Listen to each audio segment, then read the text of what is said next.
Sebanyak 39 tim dari 22 unit pelaksana teknis dari Satuan Lingkup Kantor Wilayah Kemenkumham Kalimantan Selatan memperebutkan gelar juara turnamen bulu tangkis yang berlangsung di Gor Bunyamin, Banjarmasin.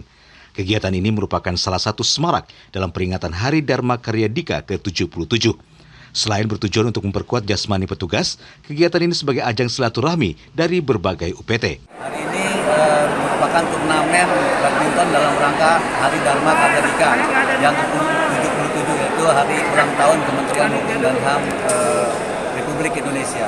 Rangkaian ini memang sudah terjadwal oleh pusat, sehingga di seluruh Indonesia di Kanwil melaksanakan kegiatan ini.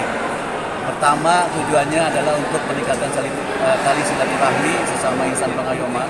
Yang kedua, untuk menumbuhkan sifat-sifat sportivitas dari seluruh karyawan pegawai kita yang ada di Kalimantan Selatan.